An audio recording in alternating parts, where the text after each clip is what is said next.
ನಮಸ್ಕಾರ. ಮುಖ್ಯಾಂಶಗಳು. ದೇಶದಲ್ಲಿ ಕೊರೋನಾ ಸ್ಥಿತಿಗತಿ, ಲಸಿಕಾ ಅಭಿಯಾನ ಪ್ರಗತಿ ಕುರಿತು ಪ್ರಧಾನಿ ನರೇಂದ್ರ ಮೋದಿ ಪರಾಮರ್ಶೆ. ಇಂದು ರಾತ್ರಿ 8 ಗಂಟೆಗೆ ಅಧಿಕಾರಿಗಳೊಂದಿಗೆ ಸಮಾಲೋಚನೆ.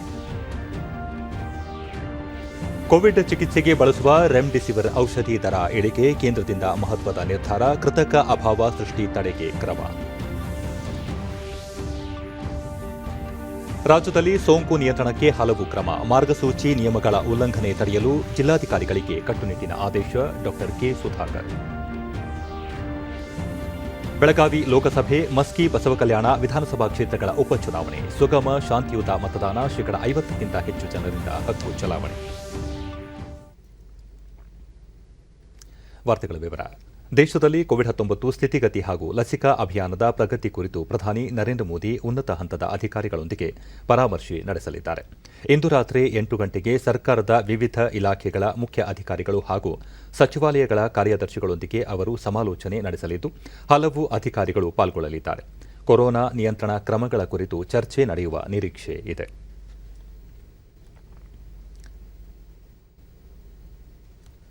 ಕೋವಿಡ್ ಸೋಂಕಿಗೆ ಕೈಗೆಟುಕುವ ದರದಲ್ಲಿ ಚಿಕಿತ್ಸೆ ಲಭ್ಯವಾಗುವಂತೆ ಮಾಡಲು ಕೇಂದ್ರ ಸರ್ಕಾರ ಇಂದು ಮಹತ್ವದ ತೀರ್ಮಾನ ಕೈಗೊಂಡಿದೆ.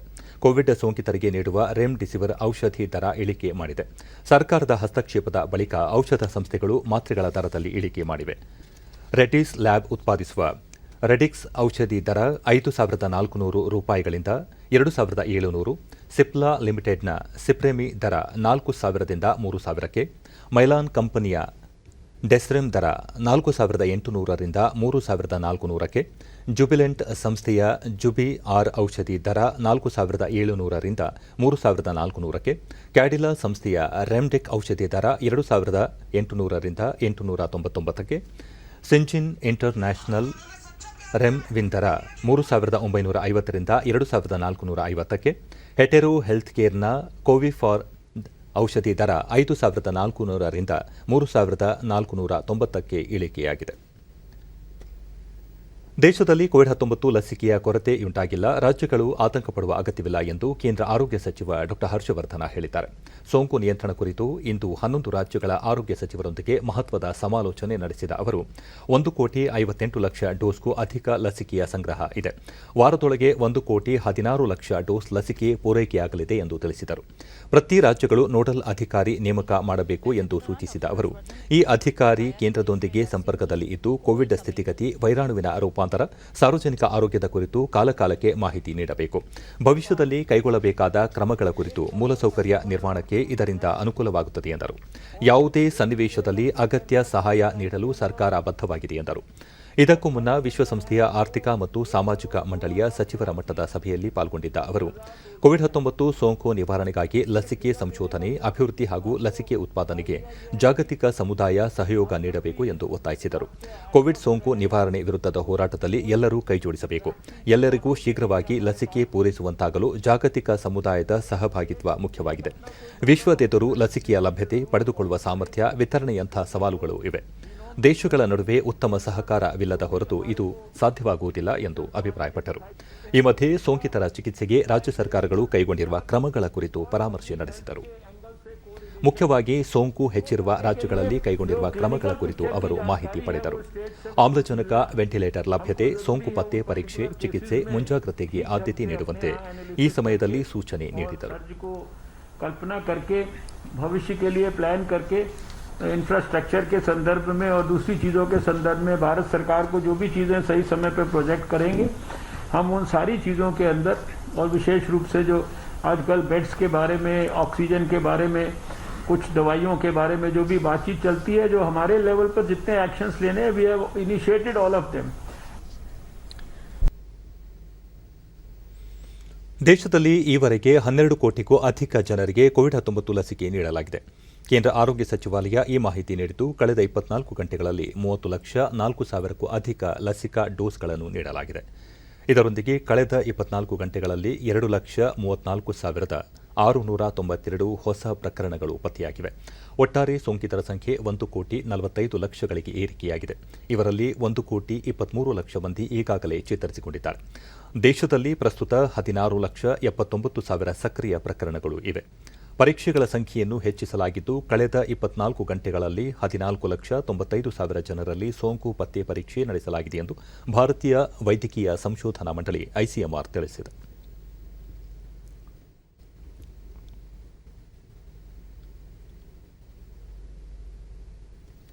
ರಾಜ್ಯದಲ್ಲಿ ಕೋವಿಡ್ 2ನೇ ಅಲೆ ನಿಯಂತ್ರಣ ಕುರಿತಂತೆ ರಾಜ್ಯ ಸರ್ಕಾರದ ಸಚಿವರ ತಂಡ ಇಂದು ವಿವಿಧ ಇಲಾಖೆಗಳ ಮುಖ್ಯಸ್ಥರು, ಜಿಲ್ಲಾ ಪೊಲೀಸ್ ಹಾಗೂ ಆರೋಗ್ಯ ಇಲಾಖೆಯ ಅಧಿಕಾರಿಗಳೊಂದಿಗೆ ವಿಡಿಯೋ ಸಂವಾದ ನಡೆಸಿತು. ಆರೋಗ್ಯ ಸಚಿವ ಡಾ ಸುಧಾಕರ್, ಗೃಹ ಸಚಿವ ಬಸವರಾಜ ಬೊಮ್ಮಾಯಿ, ಕಂದಾಯ ಸಚಿವ ಆರ್ ಅಶೋಕ ಮತ್ತಿತರರು ಸಭೆಯಲ್ಲಿ ಪಾಲ್ಗೊಂಡಿದ್ದರು. ಸೋಂಕು ನಿಯಂತ್ರಣಕ್ಕೆ ಕೈಗೊಳ್ಳಬೇಕಿರುವ ಕಠಿಣ ಕ್ರಮಗಳು, ಮಾಸ್ಕ್ ಧರಿಸದೆ ನಿಯಮಗಳನ್ನು ಉಲ್ಲಂಘಿಸುತ್ತಿರುವವರಿಂದ ದಂಡ ವಸೂಲಿ ಸೇರಿದಂತೆ ಹಲವು ವಿಷಯಗಳ ಕುರಿತು ಸಭೆಯಲ್ಲಿ ಗಂಭೀರ ಚರ್ಚೆ ನಡೆಸಲಾಯಿತು. ಕೊರೋನಾ ನಿಯಂತ್ರಣ ಕ್ರಮಗಳ ಕುರಿತು ಸರ್ಕಾರ ವಿವಿಧ ಜಿಲ್ಲಾಡಳಿತಗಳಿಗೆ ಸೂಕ್ತ ನಿರ್ದೇಶನ ನೀಡುವ ನಿರೀಕ್ಷೆ ಇದೆ.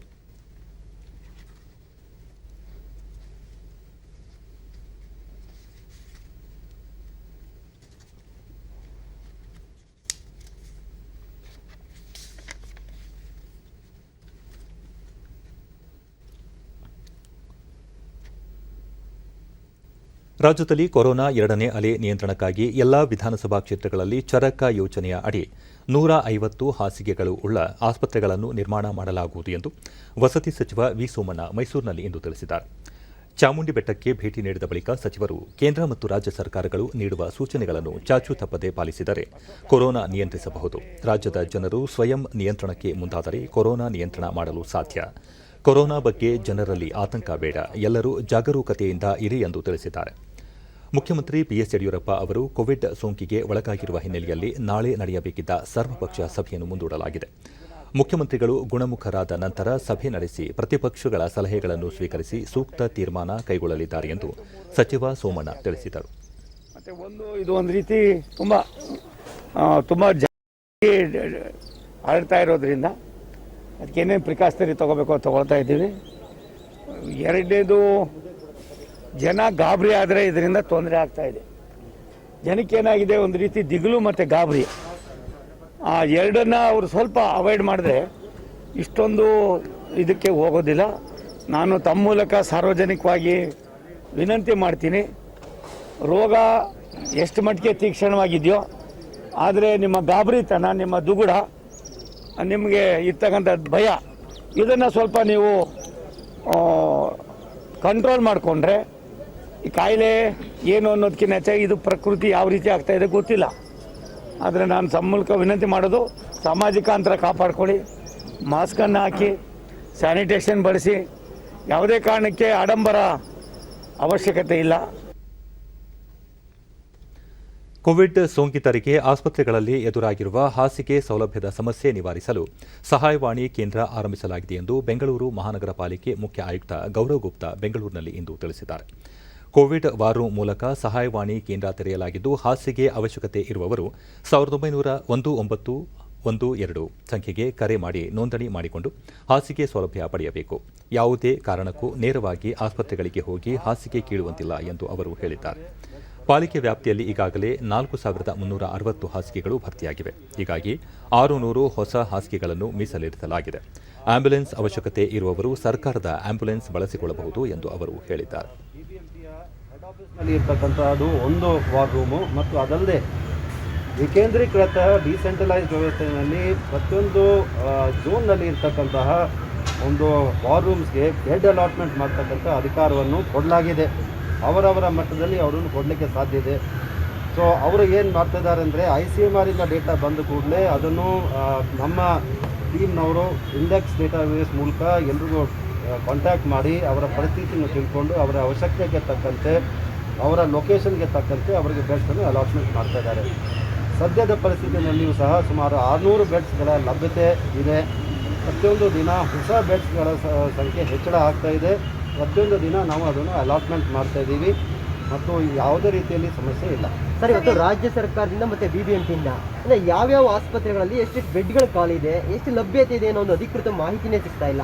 ಯಾವಾಗಿಂದ ಕೊಡ್ತೀರಿ ಸರ್ ಪ್ರತಿನಿತ್ಯ? ಕೊಟ್ಟರೆ ಈ ಮಾಹಿತಿಯನ್ನು ನಾವು ಹೇಳ್ತಾ ಇದ್ದೀವಿ ನಿಮಗೆ. ವಾರ್ ರೂಮ್ಸ್ ಮೂಲಕ 1912 ಇರ್ತಕ್ಕಂಥ ಹೆಲ್ಪ್ ಲೈನ್ ಸಹಾಯವಾಣಿ ಮೂಲಕ ನಿಮಗೆ ಗುರ್ತಾಗುತ್ತೆ. ದಯವಿಟ್ಟು ಎಲ್ಲರೂ ಅದರ ಮೂಲಕ ಸಂಪರ್ಕ ಮಾಡಬೇಕು. ಕೆಲವರು ನೇರವಾಗಿ ನಾವು ಇಲ್ಲ ಸರ್ ನಾವು ಆಸ್ಪತ್ರೆಗಳಿಗೆ ನೇರವಾಗಿ ಹೋಗ್ತೀವಿ, ಅಲ್ಲೇ ನಮಗೆ ಬೆಡ್ ಅಲಾಟ್ಮೆಂಟ್ ಆಗುತ್ತೆ, ದಯವಿಟ್ಟು ಮಾಡಬೇಡಿ. ನೀವು ಆಸ್ಪತ್ರೆಗಳ ಬಾಗಿಲನ್ನು ತಟ್ಟಿದರೆ ಅದು ನಿಮಗೆ ಹೆಚ್ಚು ಪ್ರಯೋಜನ ಆಗೋದಿಲ್ಲ. ಏಕೆಂದರೆ ಗೌರ್ಮೆಂಟಿಂದ ಆಗ್ತಕ್ಕಂತಹ ಏನು ಅಲೋಕೇಶನ್ ಇದೆ ಅದು ಈ ಪೋರ್ಟಲ್ ಮೂಲಕ ಮಾತ್ರ ಆಗ್ತದೆ. ಅದಕ್ಕಾಗಿ ಸಹಾಯವಾಣಿ ಮೂಲಕ ಬೆಡ್ ಅಲಾಟ್ಮೆಂಟ್ ಮಾಡಿಕೊಂಡು ತದನಂತರ ನಮ್ಮಲ್ಲಿ ಇರ್ತಕ್ಕಂಥ ಆ್ಯಂಬುಲೆನ್ಸ್ಗಳು, ಹಿಂದೆ ವಾರ್ಡ್ಗೆ ಒಂದು ಆ್ಯಂಬುಲೆನ್ಸ್ ಇತ್ತು, ಈಗ 2 ಆ್ಯಂಬುಲೆನ್ಸನ್ನು ನಾವು ಮಾಡ್ತಾಯಿದ್ದೀವಿ. ನಿನ್ನೆ ತಾನೇ 60 ಹೊಸ ಆ್ಯಂಬುಲೆನ್ಸ್ಗಳು ನಮಗೆ ಬಂದಿದ್ದಾವೆ, ನಮ್ಮ ಸಿಸ್ಟಮ್ಗೆ ಬಂದಿದೆ. ಅಲ್ಲಿ ಇರ್ತಕ್ಕಂಥ ಕಂಟ್ರೋಲ್ ರೂಮು ಮತ್ತು ಸೆಂಟ್ರಲ್ ಹಾಸ್ಪಿಟಲ್ ಬೆಡ್ ಮ್ಯಾನೇಜ್ಮೆಂಟ್ ಸಿಸ್ಟಮ್ನಲ್ಲಿ ಇರ್ತಕ್ಕಂಥ ವ್ಯವಸ್ಥೆ ಇಂಟಿಗ್ರೇಟೆಡ್ ಇದೆ. ಅದನ್ನು ಏಕೀಕೃತ ಮಾಡಿ ಒಂದೇ ಕಡೆಯಿಂದ ನಿಮಗೆ ಅದು ಅಲಾಟ್ಮೆಂಟ್ ಕೂಡ ಸಿಗುತ್ತೆ. ನೀವು ಆ್ಯಂಬುಲೆನ್ಸ್ ಕೂಡ ಪ್ರೈವೇಟ್ ಆ್ಯಂಬುಲೆನ್ಸ್ಗೆ ಹೋಗುವಂಥ ಅವಶ್ಯಕತೆ ಇಲ್ಲ. ಸರ್ಕಾರಿ ಮಟ್ಟದಲ್ಲಿ ಇರ್ತಕ್ಕಂಥ ಆ್ಯಂಬುಲೆನ್ಸ್ ವ್ಯವಸ್ಥೆಯನ್ನು ಫ್ರೀ ಆಗಿರ್ತಕ್ಕಂಥ ವ್ಯವಸ್ಥೆಯನ್ನು ತಾವು ಪಡೆದು ಆಯಾಯ ತಮಗೆ ಅಲಾಟ್ ಮಾಡಿರ್ತಕ್ಕಂಥ ಆಸ್ಪತ್ರೆಗೆ ಹೋದರೆ ಆಗ ನಿಮಗೆ ಅನುಕೂಲತೆ. ಕೋವಿಡ್-19 ಸೋಂಕು ಹೆಚ್ಚಾಗುತ್ತಿರುವ ಹಿನ್ನೆಲೆಯಲ್ಲಿ ಕುಂಭಮೇಳದ ಮೆರವಣಿಗೆಯನ್ನು ಸಾಂಕೇತಿಕವಾಗಿ ನಡೆಸುವಂತೆ ಪ್ರಧಾನಿ ನರೇಂದ್ರ ಮೋದಿ ಸಲಹೆ ಮಾಡಿದ್ದಾರೆ. ಟ್ವೀಟ್ ಮೂಲಕ ಈ ಮಾಹಿತಿ ನೀಡಿರುವ ಅವರು ಈ ಕುರಿತು ಸ್ವಾಮಿ ಅದ್ವೈತಾನಂದಗಿರಿ ಅವರೊಂದಿಗೆ ದೂರವಾಣಿ ಮೂಲಕ ಸಂವಾದ ನಡೆಸಿದ್ದು, ಈಗಾಗಲೇ 2 ಪವಿತ್ರ ಸ್ನಾನ ಮುಗಿದಿದ್ದು ಮುಂದಿನ ಚಟುವಟಿಕೆಯನ್ನು ಸಾಂಕೇತಿಕವಾಗಿ ಆಚರಿಸುವಂತೆ ಸಲಹೆ ಮಾಡಿದ್ದಾರೆ. ಪ್ರತಿಯೊಬ್ಬರೂ ಸೋಂಕು ನಿಯಂತ್ರಣ ಕ್ರಮಗಳನ್ನು ಪಾಲಿಸುವಂತೆಯೂ ಪ್ರಧಾನಿ ಅವರು ಮನವಿ ಮಾಡಿದ್ದಾರೆ. ಇದಕ್ಕೆ ಪ್ರತಿಕ್ರಿಯಿಸಿರುವ ಸ್ವಾಮೀಜಿ, ಸೋಂಕು ನಿಯಂತ್ರಣ ಉದ್ದೇಶದಿಂದ ಕುಂಭಮೇಳ ಪವಿತ್ರ ಸ್ನಾನಕ್ಕೆ ಹೆಚ್ಚು ಭಕ್ತಾದಿಗಳು ಸೇರದೆ ಜನಜಂಗುಳಿಗೆ ಅವಕಾಶ ನೀಡಬಾರದು ಎಂದು ಜನರಲ್ಲಿ ಅವರು ಮನವಿ ಮಾಡಿದ್ದಾರೆ. ಕೋವಿಡ್ ಸೋಂಕು ತಡೆಗೆ ವಿವಿಧ ರಾಜ್ಯಗಳು ಕಠಿಣ ಕ್ರಮಗಳನ್ನು ವಿಧಿಸಿರುವ ನಡುವೆ ರೈಲ್ವೆ ಸಚಿವಾಲಯ ಕೂಡ ಈ ನಿಟ್ಟಿನಲ್ಲಿ ಹೆಜ್ಜೆ ಇಟ್ಟಿದೆ.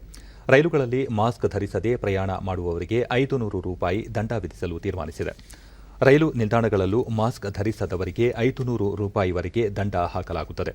ಈ ಕುರಿತು ರೈಲ್ವೆ ಸಚಿವಾಲಯ ಎಲ್ಲ ವಲಯ ಕಚೇರಿಗಳಿಗೆ ಪತ್ರ ಬರೆದು ಮಾಹಿತಿ ನೀಡಿದೆ.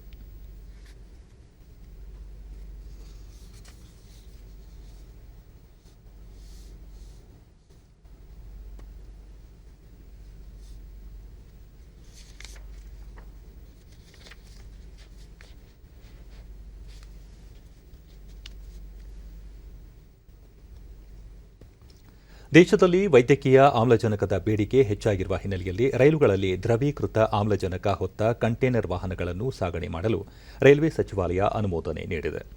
ರೈಲುಗಳ ಮೂಲಕ ಯಾವುದೇ ಅಡೆತಡೆ ಇಲ್ಲದೆ ದ್ರವೀಕೃತ ಆಮ್ಲಜನಕ ಸಾಗಣೆ ಮಾಡುವ ವಾಹನಗಳು ದೇಶಾದ್ಯಂತ ಸಂಚರಿಸಲು ರೈಲ್ವೆ ಸಚಿವಾಲಯ ತಾತ್ವಿಕ ಅನುಮತಿ ನೀಡಿದೆ. ಜೊತೆಗೆ ಸದ್ಯದಲ್ಲೇ ಕ್ರಯೋಜನಿಕ್ ಟ್ಯಾಂಕರ್ ವಾಹನಗಳನ್ನು ಅಳವಡಿಸಿಕೊಳ್ಳಲು ಸಹ ರೈಲ್ವೆ ಸಚಿವಾಲಯ ನಿರ್ಧರಿಸಿದೆ. ಇದರಿಂದ ರೈಲುಗಳ ಮೂಲಕ ದೇಶದ ಒಂದು ಭಾಗದಿಂದ ಇನ್ನೊಂದು ಭಾಗಕ್ಕೆ ವೈದ್ಯಕೀಯ ಆಮ್ಲಜನಕದ ಸಾಗಣೆ ಸುಲಭವಾಗಲಿದೆ.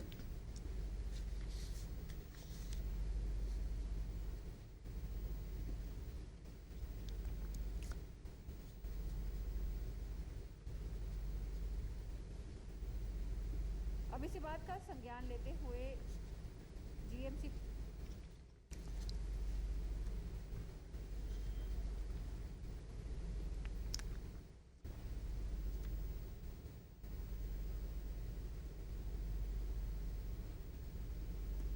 ಕೋವಿಡ್-19 ಸೋಂಕು ನಿಯಂತ್ರಣ ಉದ್ದೇಶದಿಂದ ವಿವಿಧ ರಾಜ್ಯಗಳಿಗೆ ಕಳೆದ 5 ದಿನಗಳಲ್ಲಿ 6.69 ಲಕ್ಷ ರೆಮ್ಡಿಸಿವಿರ್ ಲಸಿಕೆ ಪೂರೈಸಲಾಗಿದೆ ಎಂದು ಕೇಂದ್ರ ರಾಸಾಯನಿಕ ಮತ್ತು ರಸಗೊಬ್ಬರ ಖಾತೆ ಸಚಿವ ಡಿವಿ ಸದಾನಂದಗೌಡ ಹೇಳಿದ್ದಾರೆ. ರಾಜ್ಯ ಸಚಿವ ಮನ್ಸುಖ್ ಮಾಂಡವೀಯ, ಔಷಧ ಇಲಾಖೆ ಕಾರ್ಯದರ್ಶಿ ಎಸ್ ಅಪರ್ಣಾ, ರಾಷ್ಟ್ರೀಯ ಔಷಧ ದರ ನಿಯಂತ್ರಣ ಪ್ರಾಧಿಕಾರದ ಅಧ್ಯಕ್ಷೆ ಶುಭ್ರಾಜ್ ಸಿಂಗ್, ಭಾರತೀಯ ಔಷಧ ನಿಯಂತ್ರಣ ಮಹಾನಿರ್ದೇಶಕರಾದ ಡಾ ವಿಜಿ ಸೋಮಾನಿ ಮತ್ತಿತರರೊಂದಿಗೆ ಕೊರೋನಾ ಸಂಬಂಧಿತ ಔಷಧಗಳ ಉತ್ಪಾದನೆ ಮತ್ತು ವಿತರಣೆ ಕುರಿತು ನಿನ್ನೆ ಸುದೀರ್ಘ ಸಮಾಲೋಚನೆ ನಡೆಸಿದರು. ನಂತರ ಡಿವಿ ಸದಾನಂದಗೌಡ, ರೆಮ್ಡಿಸಿವಿರ್ ಉತ್ಪಾದನೆ ಈ ತಿಂಗಳು 28.63 ಲಕ್ಷ ಡೋಸ್ನಿಂದ 41 ಲಕ್ಷ ಡೋಸ್ಗೆ ಏರಿಕೆಯಾಗಲಿದೆ. ಕೊರೋನಾ ಚಿಕಿತ್ಸೆಯಲ್ಲಿ ಬಳಸುವ ಔಷಧಗಳು, ವಿಶೇಷವಾಗಿ ರೆಮ್ಡಿಸಿವಿರ್ ಚುಚ್ಚುಮದ್ದನ್ನು ಹೆಚ್ಚು ಉತ್ಪಾದಿಸುವ ಕುರಿತು ಈಗಾಗಲೇ ಹಲವು ಕ್ರಮ ಕೈಗೊಳ್ಳಲಾಗಿದೆ. ಭಾರತದಲ್ಲಿ 7 ಔಷಧ ಕಂಪನಿಗಳು ಉತ್ಪಾದನಾ ಪರವಾನಗಿ ಹೊಂದಿವೆ. ಈ ಮೊದಲು ರೆಮ್ಡಿಸಿವಿರ್ ಉತ್ಪಾದನಾ ಸಾಮರ್ಥ್ಯ 38.8 ಲಕ್ಷ ಡೋಸ್ಗಳಾಗಿದ್ದು, ಇನ್ನೂ 10 ಲಕ್ಷ ಡೋಸ್ಗಳನ್ನು ಹೆಚ್ಚಾಗಿ ಉತ್ಪಾದಿಸಲಾಗುತ್ತಿದೆ.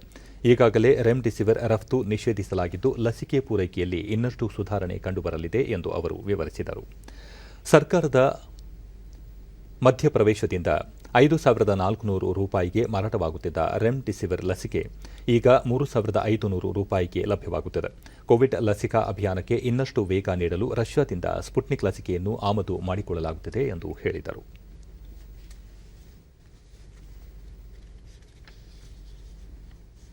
ರಾಜ್ಯದಲ್ಲಿ ತೀವ್ರ ಕುತೂಹಲ ಕೆರಳಿಸಿರುವ ಬೆಳಗಾವಿ ಲೋಕಸಭಾ ಕ್ಷೇತ್ರ ಮಸ್ಕಿ ಹಾಗೂ ಬಸವಕಲ್ಯಾಣ ವಿಧಾನಸಭಾ ಕ್ಷೇತ್ರಗಳ ಉಪಚುನಾವಣೆಗೆ ಮತದಾನ ಸಂಜೆ 7ಕ್ಕೆ ಮುಕ್ತಾಯಗೊಂಡಿದೆ. ಎಲ್ಲೆಡೆ ಸುಗಮ ಮತ್ತು ಶಾಂತಿಯುತ ಮತದಾನ ನಡೆದ ಬಗ್ಗೆ ವರದಿಯಾಗಿದೆ. ಬೆಳಗಾವಿಯಲ್ಲಿ ಸಂಜೆ 5 ಗಂಟೆ ವೇಳೆಗೆ ಶೇಕಡಾ 46.70ಯಷ್ಟು, ಬಸವಕಲ್ಯಾಣದಲ್ಲಿ ಶೇಕಡಾ 52.40 ಹಾಗೂ ಮಸ್ಕಿಯಲ್ಲಿ 62.76ರಷ್ಟು ದಾಖಲಾಗಿದೆ. ಬೆಳಗ್ಗೆ 7 ಗಂಟೆಯಿಂದ ಆರಂಭವಾಗಿರುವ ಮತದಾನ ಸಂಜೆ 7 ಗಂಟೆಗೆ ಮುಕ್ತಾಯವಾಗಿದೆ. ಕೆಲ ಮತಗಟ್ಟೆಗಳಲ್ಲಿ ಮತದಾರರು ಸರತಿಯಲ್ಲಿ ತಮ್ಮ ಹಕ್ಕು ಚಲಾಯಿಸಿದರು. ಕೋವಿಡ್ ಶಿಷ್ಟಾಚಾರಗಳನ್ನು ಕಟ್ಟುನಿಟ್ಟಾಗಿ ಪಾಲಿಸಲು ಆದ್ಯತೆ ನೀಡಲಾಗಿತ್ತು. ಬೆಳಗಾವಿ ಲೋಕಸಭಾ ಕ್ಷೇತ್ರದಲ್ಲಿ ಒಟ್ಟು 10 ಅಭ್ಯರ್ಥಿಗಳು ಸ್ಪರ್ಧಾ ಕಣದಲ್ಲಿ ಇದ್ದು 2566 ಮತಗಟ್ಟೆಗಳನ್ನು ನಿರ್ಮಿಸಲಾಗಿತ್ತು. 1283 ಮತಗಟ್ಟೆಗಳಲ್ಲಿ ವೆಬ್ ಕಾಸ್ಟಿಂಗ್ ವ್ಯವಸ್ಥೆ ಅಳವಡಿಸಲಾಗಿತ್ತು. 12440 ವಿಶೇಷ ಚೇತನ ಮತದಾರರ ಅನುಕೂಲಕ್ಕಾಗಿ 1497 ಸ್ವಯಂ ಸೇವಕರನ್ನು ನಿಯೋಜಿಸಲಾಗಿತ್ತು. ಚುನಾವಣಾ ಆಯೋಗದ ಆದೇಶದಂತೆ ಕೋವಿಡ್-19 ಮುನ್ನೆಚ್ಚರಿಕಾ ಕ್ರಮಗಳನ್ನು ಕಟ್ಟುನಿಟ್ಟಾಗಿ ಪಾಲಿಸಲಾಯಿತು. ಬಿಜೆಪಿ ಅಭ್ಯರ್ಥಿ ಮಂಗಳಾ ಸುರೇಶ್ ಅಂಗಡಿ ನಗರದ ಸಂಪಿಗೆ ಮತ ಕೇಂದ್ರದಲ್ಲಿ ಮತ ಮಾಡಿದರು.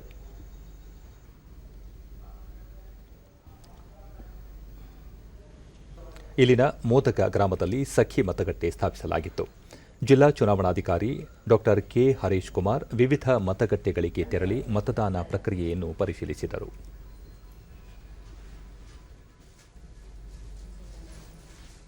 ರಾಯಚೂರು ಜಿಲ್ಲೆಯ ಮಸ್ಕಿ ವಿಧಾನಸಭಾ ಕ್ಷೇತ್ರದ 305 ಮತಗಟ್ಟೆಗಳಲ್ಲಿ ಮತದಾನಕ್ಕೆ ವ್ಯವಸ್ಥೆ ಮಾಡಲಾಗಿತ್ತು. ಅಂಗವಿಕಲರು ಹಾಗೂ ವೃದ್ಧರಿಗೆ ಅಂಚೆ ಮೂಲಕ ಮತದಾನಕ್ಕೆ ಅವಕಾಶ ಕಲ್ಪಿಸಲಾಗಿತ್ತು. ತುರವಿಹಾಳದ ಮತಗಟ್ಟೆ ಸಂಖ್ಯೆ 213 ಹಾಗೂ ಮಸ್ಕಿ ಪಟ್ಟಣದ ಬಾಲಕಿಯರ ಸರ್ಕಾರಿ ಪದವಿ ಪೂರ್ವ ಕಾಲೇಜಿನಲ್ಲಿ ಸಖಿ ಮತಗಟ್ಟೆಗಳನ್ನು ನಿರ್ಮಿಸಲಾಗಿತ್ತು. ನೀತಿ ಸಂಹಿತೆಯ ಕಟ್ಟುನಿಟ್ಟಿನ ಪಾಲನೆಗಾಗಿ 25 ಫ್ಲೈಯಿಂಗ್ ಸ್ಕ್ವಾಡ್, 18 ಸೆಕ್ಟರ್ ಅಧಿಕಾರಿಗಳ ತಂಡ ಕಾರ್ಯೋನ್ಮುಖವಾಗಿತ್ತು. ಜಿಲ್ಲೆಯ ವಿವಿಧೆಡೆ ಚೆಕ್ಪೋಸ್ಟ್ಗಳನ್ನು ಸ್ಥಾಪಿಸಲಾಗಿತ್ತು. ಕಾಂಗ್ರೆಸ್ ಅಭ್ಯರ್ಥಿ ಗೌಡ ತುರವಿಹಾಳ ಮತಗಟ್ಟೆ ಸಂಖ್ಯೆ 217ರಲ್ಲಿ ತಮ್ಮ ಹಕ್ಕು ಚಲಾಯಿಸಿದರು.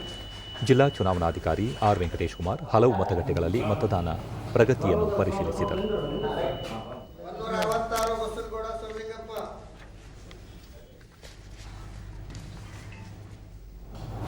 ಬೀದರ್ನ ಬಸವಕಲ್ಯಾಣದಲ್ಲಿ ಮತದಾರರು ತಮ್ಮ ಕುಟುಂಬ ಸಮೇತರಾಗಿ ಮತಗಟ್ಟೆಗೆ ಆಗಮಿಸಿ ಮತ ಚಲಾಯಿಸಿದರು.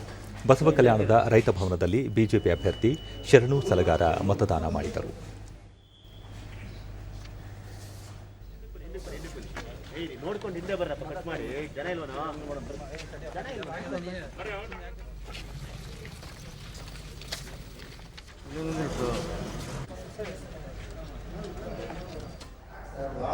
ಪಶ್ಚಿಮ ಬಂಗಾಳದ ವಿಧಾನಸಭಾ ಚುನಾವಣೆಯ 5ನೇ ಹಂತದ ಮತದಾನ ಇಂದು ಶಾಂತಿಯುತವಾಗಿ ಜರುಗಿತು.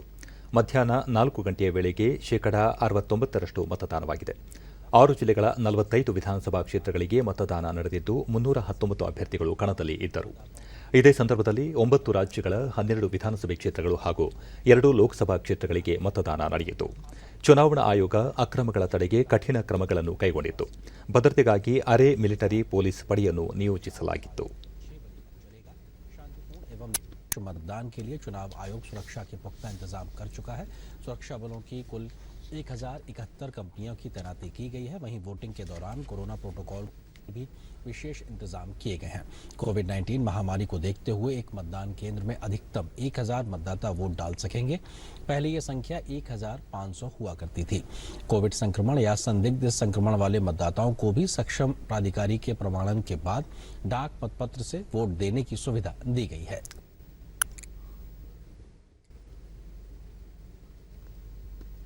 ಪಶ್ಚಿಮ ಬಂಗಾಳ ವಿಧಾನಸಭೆಯ 6ನೇ ಹಂತದ ಚುನಾವಣೆ ಪ್ರಚಾರ ಬಿರುಸಿನಿಂದ ಸಾಗುತ್ತಿದ್ದು, ವಿವಿಧ ಪಕ್ಷಗಳ ಮುಖಂಡರು ತಮ್ಮ ಅಭ್ಯರ್ಥಿಗಳ ಪರವಾಗಿ ಮತಯಾಚನೆ ನಡೆಸಿದರು.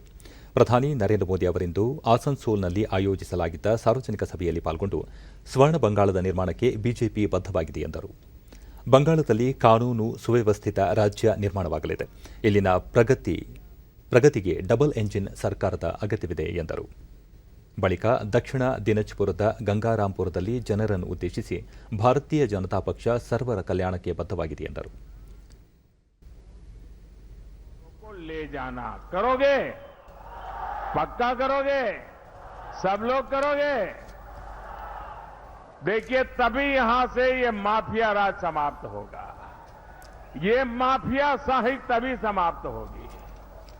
और भाइयों बहनों, मैं बंगाल में जहां गया यही माहौल है।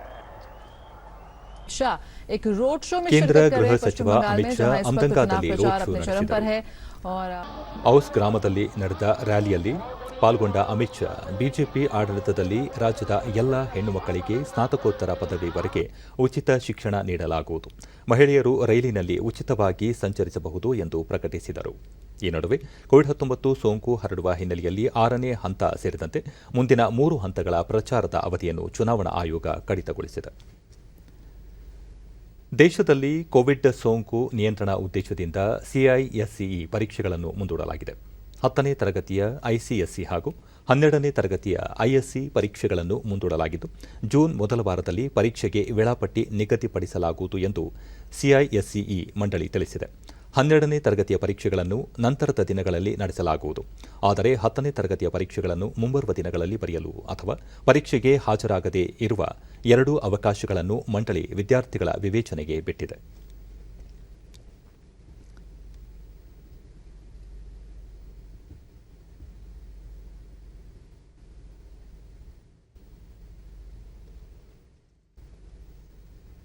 ಮೈದುಂಬಿದ ಹಸಿರು ಭೂರಮೆ, ಬೆಟ್ಟದಿಂದ ಧುಮ್ಮಿಕ್ಕಿ ಚಿಮ್ಮುವ ಜಲಪಾತ, ಝರಿಯ ನೀರನ್ನು ಬಳಸಿಕೊಂಡು ಬದುಕುವ ಗ್ರಾಮಸ್ಥರು. ಈ ದೃಶ್ಯಗಳು ಕಂಡುಬರುವುದು ಸಂಪದ್ಭರಿತ ಅರಣ್ಯ ರಾಶಿ ಹೊಂದಿರುವ ಉತ್ತರ ಕನ್ನಡ ಜಿಲ್ಲೆಯ ಯಲ್ಲಾಪುರ ತಾಲೂಕಿನಲ್ಲಿ. ಇಲ್ಲಿನ ಬಾಗಿನಕಟ್ಟ, ಬೀಗಾರ, ಗೌರಾಳ, ಬಳಗಾರ ಮುಂತಾದ ಗ್ರಾಮಗಳ ಜನರಿಗೆ ಪ್ರಕೃತಿ ಸಹಜವಾಗಿ ಬೆಟ್ಟದಿಂದ ಹರಿಯುವ ಝರಿ ಮತ್ತು ವರತೆಯ ನೀರೇ ಜೀವದಾಯಿನಿ. ವೈವಿಧ್ಯಮಯ ದಟ್ಟ ಸಸ್ಯ ರಾಶಿ, ನದಿ ಕಾನನಗಳನ್ನು ಹೊಂದಿರುವ ಈ ಗ್ರಾಮಗಳ ಜನರಿಗೆ ನೀರಿನ ಬರವಿಲ್ಲ. ಬಾವಿ, ಕೊಳವೆ ಬಾವಿ, ಪಂಪ್ಸೆಟ್ಗಳ ಅಗತ್ಯ ಬಿದ್ದಿಲ್ಲ. ತಾಲೂಕಿನ ಸಾತೊಡ್ಡಿ ಜಲಪಾತ ಇಲ್ಲಿನ ನೀರಿನ ವರತೆಯ ಜೀವಾಳವಾಗಿದೆ. ಪ್ರಕೃತಿ ಸಹಜವಾಗಿ ವರ್ಷಪೂರ್ತಿ ಹರಿಯುವ ಝರಿಯ ನೀರನ್ನೇ ಮನೆ, ಕೃಷಿಗೆ ಬಳಸುವ ಇಲ್ಲಿನ ಜನ ಬರಗಾಲದ ಪರಿಚಯವೇ ಇಲ್ಲದ ಅದೃಷ್ಟವಂತರು. ಮಳೆಗಾಲದಲ್ಲಂತೂ ಸಾಕಷ್ಟು ನೀರು ವೃಥಾ ಸಮುದ್ರ ಸೇರುತ್ತದೆ. ಕಾಡು, ಪ್ರಾಣಿ ಪಕ್ಷಿಗಳಿಗೂ ಈ ನೀರೇ ಆಧಾರ. ಬಹಳಷ್ಟು ಜನರಿಗೆ ವೈಜ್ಞಾನಿಕವಾಗಿ ನೀರಿನ ಬಗ್ಗೆ ಹೊಸ ಹೊಸ ಡಿಡಿ ಯೋಜನೆಗಳನ್ನು ಮಾಡ್ತಾರೆ. ನ್ಯೂಸ್ನೊಂದಿಗೆ ಸ್ಥಳೀಯರಾದ ಪ್ರಮೋದ್ ಹೆಗಡೆ, ಇಲ್ಲಿನ ಗ್ರಾಮಸ್ಥರು ಅದೃಷ್ಟವಂತರು. ಜೂನ್ ಬಳಿಕ ಬೀಳುವ ಮಳೆಯಿಂದಾಗಿ ಇಲ್ಲಿ 10 ಜಲಪಾತಗಳು ತುಂಬಿ ಹರಿಯುತ್ತವೆ. ಕೃಷಿ ಇತ್ಯಾದಿಗಳಿಗೂ ಈ ನೀರು ಅನುಕೂಲ ಎಂದು ತಿಳಿಸಿದರು. ಸಂಗ್ರಹಿಸಿ ಪ್ರತಿ ಮನೆಗಳಿಗೆ ಪೈಪ್ ಮೂಲಕವಾಗಿ ಕೊಡ್ತಾರೆ. ಯಾವ ಪಂಪ್ ಸೆಟ್ಟು ಬೇಡ, ವಿದ್ಯುತ್ತು ಬೇಡ. ತನ್ನದೇ ಆದಂಥ ಗ್ರಾವಿಟೇಷನ್ನಿಂದ ಪ್ರತಿಯೊಬ್ಬರ ಮನೆಯಲ್ಲೂ ಸಹಿತ ನೀರು ಚಿಮ್ಮುತ್ತಾ ಇರ್ತದೆ, ಧುಮುಕ್ತಾ ಇರ್ತದೆ. ಈ ವರತೆಯ ನೀರೇ ಇದಕ್ಕೆಲ್ಲ ಮುಖ್ಯವಾದಂಥ ಕಾರಣ. ಈ ಬಾಗಿನಕಟ್ಟ ಗ್ರಾಮದಲ್ಲಿ ಸುಬ್ರಹ್ಮಣ್ಯ ಗೌಕರ್, ಇಲ್ಲಿನ ಗ್ರಾಮಸ್ಥರು ಕೆರೆ ಕಟ್ಟೆಗಳನ್ನು ಎಂದೂ ನಂಬಿಕೊಂಡಿಲ್ಲ. ಝರಿ ಮತ್ತು ವರತೆಗಳೇ ನೀರಿನ ಅಗತ್ಯವನ್ನು ಪೂರೈಸುತ್ತವೆ ಎಂದು ತಿಳಿಸಿದರು. ಇಲ್ಲಿನ ಜನ ವಿಶೇಷ ಅಂದರೆ ಆ ಬುಗ್ಗೆಗೆ ದೊಡ್ಡ ಕೆರೆಗಳನ್ನು ಮಾಡಿ ನೀರನ್ನು ಸಂಗ್ರಹಣೆ ಮಾಡಿ ಬಳಸುವುದಿಲ್ಲ. ಆ ನೀರನ್ನು ನೇರವಾಗಿ ಪೈಪಿನ ಮೂಲಕ ಅಥವಾ ನೀರನ್ನು ಕೊಡದಲ್ಲಿ ತೋಡಿ ತೆಗೆದುಕೊಂಡು ಹೋಗುವ ಮೂಲಕ ಈ ಝರಿ ನೀರಿನ ಬುಗ್ಗೆಯನ್ನು ಬಳಸುವಂಥದ್ದು. ಮತ್ತೊಂದು ವಿಶೇಷತೆ ಏನಂದರೆ ಇಲ್ಲಿ ಈ ಗ್ರಾಮದಲ್ಲಿ 2 ಹಳ್ಳಗಳು ಹರಿದಿವೆ. ಸದಾಕಾಲ ಈ ಝರಿ ನೀರಿಂದಲೇ ಬೇಸಿಗೆಯಲ್ಲೂ ಬತ್ತದೇ ಕೂಡ ಸದಾಕಾಲವೂ ಈ ಝರಿ ನೀರು ಆ ಹಳ್ಳವಾಗಿ ಹರಿದು ಹೋಗ್ತಾ ಇದೆ. ಯಾವುದೇ ತರಹದ ಗ್ರಾಮಸ್ಥ ಜೆಸಿ ಭಟ್, ಸರ್ಕಾರ ಉತ್ತಮ ಯೋಜನೆಗಳನ್ನು ರೂಪಿಸಿ ವ್ಯರ್ಥವಾಗಿ ಹರಿಯುವ ನೀರನ್ನು ಕೃಷಿಗೆ ಒದಗಿಸಬೇಕು ಎಂದು ಅಭಿಪ್ರಾಯಪಟ್ಟರು. ಅತ್ಯುತ್ತಮವಾದಂಥ ನಮ್ಮ ತಾಲೂಕಿನಲ್ಲಿ, ನಮ್ಮ ಜಿಲ್ಲೆಯಲ್ಲಿ ಅತ್ಯುತ್ತಮವಾದಂಥ ಸಿಹಿ ನೀರು ಸಿಗುವಂಥ ಸ್ಥಳ ಬಾಗಿನಕಟ್ಟ. ದಾವಣಗೆರೆ ಜಿಲ್ಲೆಯ ಹಿಮೋಫಿಲಿಯಾ ಕುಸುಮ ರೋಗಿಗಳ ಆಸ್ಪತ್ರೆಯಲ್ಲಿ ಇಂದು ಹಿಮೋಫಿಲಿಯಾ ದಿನವನ್ನು ಆಚರಿಸಲಾಯಿತು. ಈ ಕುಸುಮ ರೋಗಿಗಳ ಚಿಕಿತ್ಸೆಗಾಗಿ ದೇಶದಲ್ಲೇ ಪ್ರಥಮವಾಗಿ ವೈದ್ಯ ಸುರೇಶ್ ಹನಗವಾಡಿ ದಾವಣಗೆರೆಯಲ್ಲಿ ಹಿಮೋಫಿಲಿಯಾ ಆಸ್ಪತ್ರೆ ನಿರ್ಮಿಸಿದ್ದಾರೆ. ಈ ಕುಸುಮ ರೋಗಿಗಳು ದೇಹದ ಯಾವುದೇ ಭಾಗದಲ್ಲಿನ ಮೂಳೆ ಅಥವಾ ಕೀಲುಗಳಲ್ಲಿ ರಕ್ತಸ್ರಾವ ಉಂಟಾಗಿ ರಕ್ತಹೀನತೆಯಿಂದ ಬಳಲುತ್ತಾರೆ. ಈ ಕಾಯಿಲೆಗೆ ಚಿಕಿತ್ಸೆಯು ಅತಿ ದುಬಾರಿಯಾಗಿದ್ದು, ಸರಿಯಾದ ಸಮಯಕ್ಕೆ ಚಿಕಿತ್ಸೆ ಸಿಗದಿದ್ದರೆ ಶಾಶ್ವತ ಅಂಗವಿಕಲತೆ ಉಂಟಾಗುವ ಸಾಧ್ಯತೆ ಇರುತ್ತದೆ.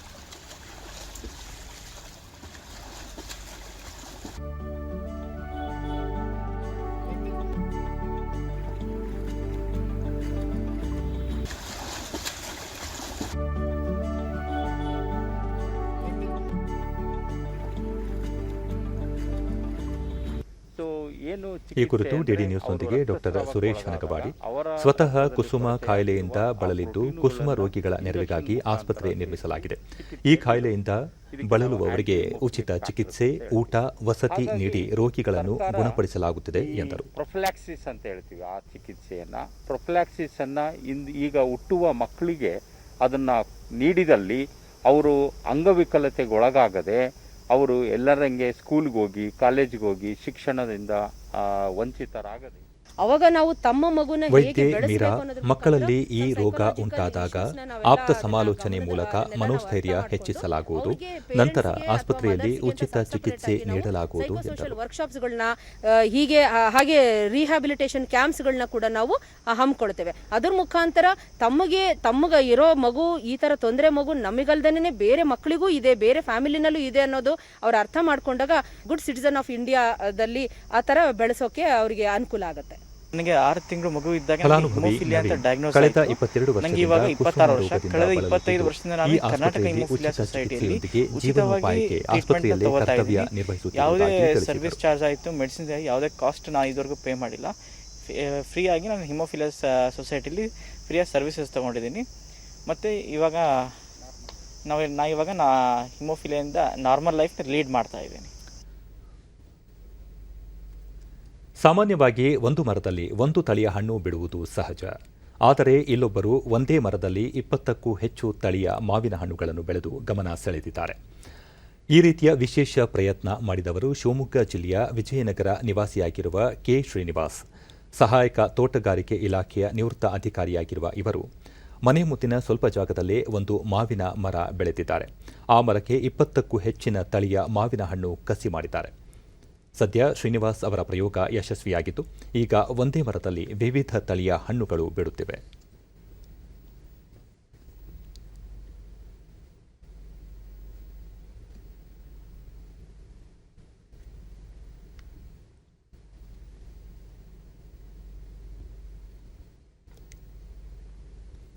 ನಾನು 2005ರಲ್ಲಿ ಡಿಡಿ ನ್ಯೂಸ್ನೊಂದಿಗೆ ಕೆ. ಶ್ರೀನಿವಾಸ್ ಬೇರೆ ರಾಜ್ಯಗಳಿಗೆ ಪ್ರವಾಸಕ್ಕೆಂದು ತೆರಳಿದಾಗ ಅಲ್ಲಿನ ಪ್ರಸಿದ್ಧ ತಳಿಯ ಕೊಂಬೆಯನ್ನು ತಂದು ಮನೆ ಮುಂದಿರುವ ಮರಕ್ಕೆ ಕಸಿ ಮಾಡಿದ್ದು ಈಗ ಒಂದೇ ಮರದಲ್ಲಿ ರತ್ನಗಿರಿ, ತೋತಾಪುರಿ, ಬೇಗನ್, ಮಲ್ಲಿಕಾ ಸೇರಿದಂತೆ ವಿವಿಧ ಹಣ್ಣುಗಳು ಬಿಡುತ್ತಿವೆ ಎಂದು ತಿಳಿಸಿದರು. 20 ವೆರೈಟಿ ಒಂದೇ ಮರದಲ್ಲಿ ಮಾಡಿದ್ದೀನಿ. ಅದು ಎಲ್ಲ ಮಂಗಳೂರು, ಭಟ್ಕಳ, ಕಾರ್ಕಳ, ಯಲ್ಲಾಪುರ, ಧಾರವಾಡ, ಮುಂಡರಗಿ, ಕಾರವಾರ ಎಲ್ಲ ಕಡೆ ಎಲ್ಲೆಲ್ಲಿ ಒಳ್ಳೊಳ್ಳೆ ಮಾವಿನ ಹಣ್ಣು ಬಿಡ್ತದೆ ಅದನ್ನು ನೋಡಿಬಿಟ್ಟು ಒಂದು ಸಾಯಿನ್ ತಂದು ಕಡ್ಡಿ ತಂದು ಇದಕ್ಕೆ ಬಂದು ಜಾಯಿಂಟ್ ಮಾಡ್ತಾಯಿದ್ದೇನೆ. ಈಗ ಸುಮಾರು 16 ವರ್ಷನೂ ಮಾಡ್ತೀನಿ. ಈಗಲೂ ಸಹ ಮಾಡ್ತಾಯಿದ್ದೀನಿ. ನನಗೆ ಈಗ 73 ವರ್ಷ ವಯಸ್ಸು. ಆದರೂ ಮರ ಹತ್ತಿ 35 ಅಡಿ ಎತ್ತರ ಮರ ಮೇಲೆ ಹೋಗಿ ಕೊಂಬೆಗೆ ಜಾಯಿಂಟ್ ಮಾಡ್ತೀನಿ. ಕಸಿ ಗಿಡಕ್ಕಿಂತ ಕಂತ್ರಿ ಗಿಡ ಜಾಯಿಂಟ್ ಮಾಡಿ ಅಲ್ಲಿಂದ ಮತ್ತೆ ಕಸಿ ಗಿಡ ತಯಾರು ಮಾಡಿದ್ದೀನಿ. ಒಂದೇ ಕಸಿ ಗಿಡಕ್ಕೆ ಜಾಯಿಂಟ್ ಮಾಡಲಿಕ್ಕೆ ಬರೋದಿಲ್ಲ. ಆದ್ದರಿಂದ ನಾನು ಏನು ಮಾಡಿದ್ದೀನಿ, ಕಾಡು ಗಿಡ ಗೆಲ್ಲು ಕಂತ್ರಿ ಗಿಡಕ್ಕೆ ಜಾಯಿಂಟ್ ಮಾಡಿ ಕಸಿ ಗಿಡ ಜಾಯಿಂಟ್ ಮಾಡಿ ಅಲ್ಲಿಂದ ಮುಂದೆ ಮತ್ತೆ ಕಂಟಿನ್ಯೂ ಮಾಡಿದ್ದೀನಿ.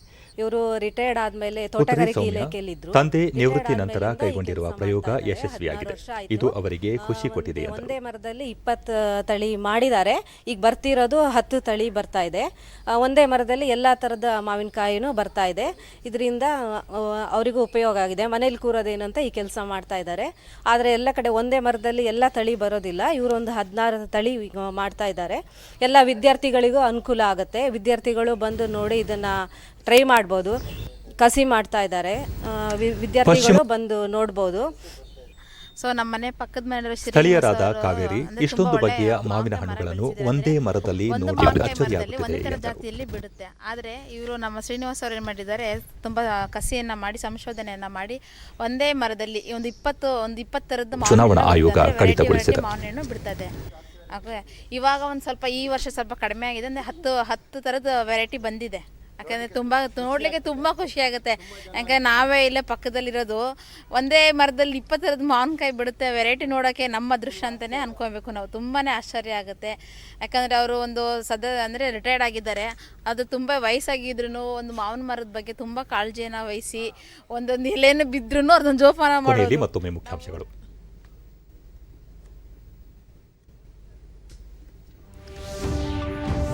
ದೇಶದಲ್ಲಿ ಕೊರೋನಾ ಸ್ಥಿತಿಗತಿ, ಲಸಿಕಾ ಅಭಿಯಾನ ಪ್ರಗತಿ ಕುರಿತು ಪ್ರಧಾನಿ ನರೇಂದ್ರ ಮೋದಿ ಪರಾಮರ್ಶೆ. ಇಂದು ರಾತ್ರಿ 8 ಗಂಟೆಗೆ ಅಧಿಕಾರಿಗಳೊಂದಿಗೆ ಸಮಾಲೋಚನೆ. ಕೋವಿಡ್ ಚಿಕಿತ್ಸೆಗೆ ಬಳಸುವ ರೆಮ್ಡಿಸಿವಿರ್ ಔಷಧಿ ದರ ಇಳಿಕೆ, ಕೇಂದ್ರದಿಂದ ಮಹತ್ವದ ನಿರ್ಧಾರ. ಕೃತಕ ಅಭಾವ ಸೃಷ್ಟಿ ತಡೆಗೆ ಕ್ರಮ. ರಾಜ್ಯದಲ್ಲಿ ಸೋಂಕು ನಿಯಂತ್ರಣಕ್ಕೆ ಹಲವು ಕ್ರಮ. ಮಾರ್ಗಸೂಚಿ ನಿಯಮಗಳ ಉಲ್ಲಂಘನೆ ತಡೆಯಲು ಜಿಲ್ಲಾಧಿಕಾರಿಗಳಿಗೆ ಕಟ್ಟುನಿಟ್ಟಿನ ಆದೇಶ. ಡಾ. ಕೆ. ಸುಧಾಕರ್. ಬೆಳಗಾವಿ ಲೋಕಸಭೆ ಮಸ್ಕಿ ಬಸವಕಲ್ಯಾಣ ವಿಧಾನಸಭಾ ಕ್ಷೇತ್ರಗಳ ಉಪಚುನಾವಣೆ ಸುಗಮ ಶಾಂತಿಯುತ ಮತದಾನ 50ಕ್ಕಿಂತ ಹೆಚ್ಚು ಜನರಿಂದ ಹಕ್ಕು ಚಲಾವಣೆ. ನಮ್ಮ ವಾರ್ತಾ ಪ್ರಸಾರವನ್ನು ನೀವು ಡಿಡಿ ಚಂದನ ನ್ಯೂಸ್ ಯೂಟ್ಯೂಬ್ ಚಾನೆಲ್ ಅನ್ನು ವೀಕ್ಷಿಸಬಹುದು. ವೀಕ್ಷಕರೇ, ನಾನು ಈಗ ಸ್ಟುಡಿಯೋದಿಂದ ತೆರಳುತ್ತಿರುವ ಕಾರಣ ಮಾಸ್ಕ್ ಧರಿಸುತ್ತಿದ್ದೇನೆ.